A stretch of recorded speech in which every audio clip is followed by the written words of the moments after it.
Living in fear is not an option. These guys come out of dental school and they're afraid. I graduated from dental school May 11, and I had my office open in 133 days. Okay, they all come out of school today and they say, "Well, I'm scared. I want to go work for DSO." So if that worked, and by DSO I mean a group practice or group practice multi-location. Well, if that worked, then you should go back 5 years ago. How many of those students all graduated, went for that DSO, and are still there and living happily ever after? When you work for someone else in dentistry, you get a different job every year. Go to LinkedIn. There's more dental recruiters than there are dentists on LinkedIn. I tell them, if you want to be happy, work for yourself. What kind of encouragement? Because they're going to say, well, I have student loans, but they're just scared. Will they be happier taking the risk working for themselves? Is that safer? Or should they just go get an 8-to-5 job at McDentals? I want everybody to work for themselves. But I think there's a distinct line in personalities in dentistry. And I think you're seeing more people that don't have that mindset. We were talking about implants earlier. And it's interesting because you can go into an office and you can walk somebody through placing an implant, restoring an implant. You can have models, you can have live patients, you can do all this. And some of them will hit the ground running the next day. And they've got 5 patients on the schedule and they're doing all the stuff you just showed them. And then there's a few of them that they're never going to do it. They might take another $30,000 course. They'll take another one 5 years later. They'll buy the CBCT. They'll have surgical guides being able to be printed, and they'll never do it. That patient or that dentist shouldn't own a practice. That's not the person. Well, how does my homie listening know which one they are?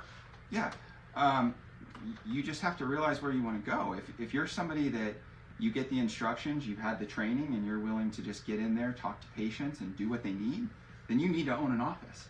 You know, if you're somebody that you want to go in there and punch out the second the last patient's done, you're probably not somebody that's going to get through the startup process of running an office. You have to really have the passion for it and be willing to spend the time initially, but you also have to be somebody that's willing to take that step. And I think some of the younger generation of dentists, for whatever reason, maybe it's a different personality type going into dental school, they're just not wired the same way. We had a friend over that's an electrician the other day, and he's helping me with some wiring in the kitchen. I'm remodeling our kitchen. We gutted it studs down to studs on everything. And he said, you know what's really weird is the older dentists that I've worked with over the years, they're all like you. They tend to dive into this kind of stuff.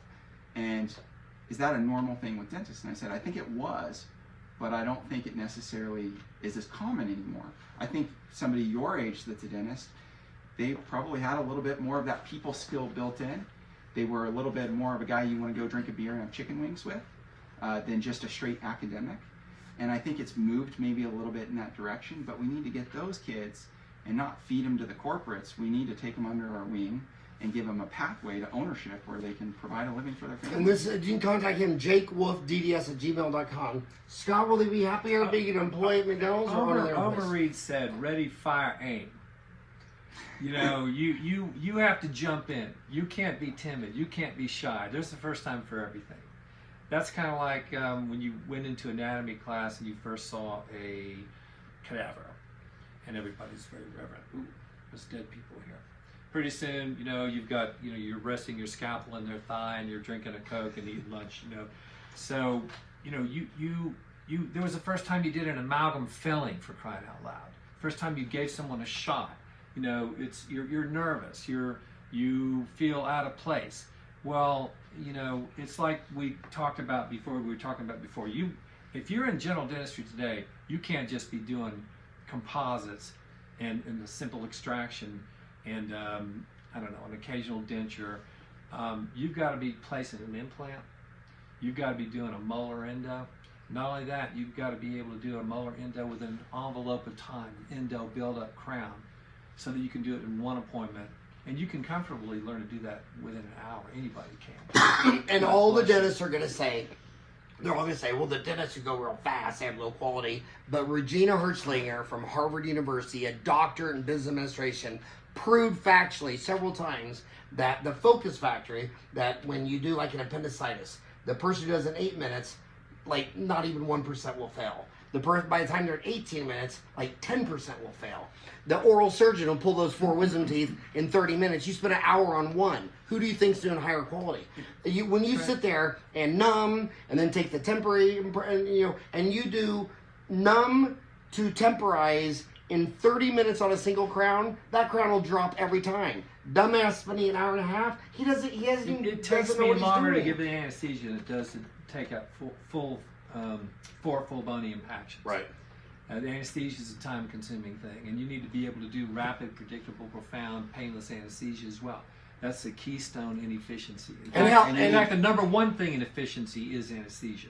If you don't learn anything else, make sure you have a PDL syringe in your office. Make sure that you can get the patient numb within a minute or 2, and that you can start your procedure. You don't leave your room. You don't shoot the patient and leave the room. You shoot the patient and you pick your drill up. And you talk to them for 4 minutes while it's soaking in, and get to know them. And remember, if they've been married 20 years, you don't even need to numb them up. They're used to so much pain and suffering, you can just start doing the root canal. But I do think you're talking about new grads and getting into their own office and getting into start building what they want to have. That's the way to do it. But I don't think they need every piece of technology out there. We have a lot of tech in our office now, but it's not necessary to be successful and to start building. You can add those pieces later. What they need to do is understand what their business model is. And they need to not be seeing Medicaid patients and trying to sell veneers. You need to know the target market, you need to know what they need, what they want, and then you need to be able to provide that in a pleasant experience for them. And that's an easy recipe. There's not many businesses that are that easy. In MB school at ASU, what was it, Peter Rinaldi, or what was the guy's name? Reciprocation. Remember that guy? Reciprocation. Anyway, he wrote a 10 million bestseller book. But anyway, if you do someone a favor, they're hardwired to return the favor. I had every physician, chiropractor, anybody, pharmacist for the best. If they were in Owatuki, they were in my house once a year, steaks, beers, because it's that word of mouth referral, it's trust. And in every one of those parties, not one of them ever mentioned a piece of high-tech equipment they go to. But if you have 10 dentists over, 12 will say, well, I just bought a CEREC machine. Yep. I bought a CBCT. Yep. Yep. I bought a laser. 3D You know what printer. laser stands for? It ain't light amplification, stimulation, emission, and radiation. It's losing all savings equals reality. And I've never heard anybody other than a low self-esteem dentist talk about their damn equipment. Could you imagine a cardiologist saying, well, I just got the Roper Doper heart machine for $100,000. Dude, it's a you thing, but press the flesh, Sometimes, word Howard, of mouth. it's not even what you're excited about. It's the fact that you're excited at all. So if you've got to get excited, if you have to buy a laser to get excited about dentistry, it's not the laser. It's the fact that you got excited about anything that gets you up for dentistry. And you've got to be excited if you're going to succeed in dentistry. You can't. Well, the follow-up question is, what are you two excited about now then? Dentistry is exciting. Everything's exciting. You got CBCTs. You got 3D printed models, 3D printed guides. You have the endodontic files have evolved to the point where they practically never break. I mean, this is the best time, in my opinion, to ever practice dentistry. And when he graduated from dental school, humans hadn't even evolved teeth yet. They didn't need more gloves. When No, I got out of we dental didn't wear school, gloves. the Dead Sea was just sick. What are you excited about? I think the biggest area of dentistry I'm excited about right now is kind of what's happening with some of the digital stuff. I'm not full digital. I do almost none of my surgeries guided, but I think it's a really neat thing that we're starting to find where these labs are doing design services. And if you have a mill in the office, you could send out an anterior case and schedule it, and somebody can do the design and send it back, and you can do those things in office. I think it's pretty cool, some of the milling centers that are out there. The cost on that kind of stuff is going down. And I think that's going to have some neat opportunities. I don't know where 3D printing is going to come in versus milling, but I think that some of those design services are going to be a really neat stepping stone to the next phase of dentistry. You know what always excited me the most about dentistry? When I realized you could practice 100 years and never learn it all. Dentistry is bigger than you. It's like when people argue about God. It's like, look, God just means be humble because there's something bigger than you. And if you're bigger than the Big Bang, then it's all you. When I got to school, there were 8 specialties. Now there's 12. How can you not find something of those 12 to get excited about? Especially when I can tell you, do you think you could ever understand dentistry? All of it. No. Well, Sir Isaac Newton even said, he says, what I know is a drop, and what's unknown is the ocean. Socrates' last words were, I know nothing. And you already are burned out on dentistry? Really? You're already burned out? When you don't even, one drop out of the ocean and you're burned out? That's you, buddy. Get excited. You need a reality check. You need to go work a blue-collar job. You need to go work at McDonald's if you're not excited about dentistry, and go work for minimum wage. I like the old Tarnow lecture. I don't know if he still gives it every year, but he used to give that lecture, what I thought I knew and what I think I know. And he would go through like a historical approach. You're talking about the implant guy? Yeah. He passed away, didn't he? I don't know. Yeah, he passed away. I've seen a lot of his stuff over the years, and a lot of it's pre-recorded, but he used to give this lecture, and they're on several different platforms out there where you see, and he'll say, this is what we used to teach, and this is what we thought, and this is what the study said, and it backed it up. But then we realized, man, we were laying flaps on all these cases, and that doesn't hold up if you don't lay a flap. And so he always evolved. Even though he was a guy that pioneered a lot of this stuff, he was constantly getting excited and learning about it.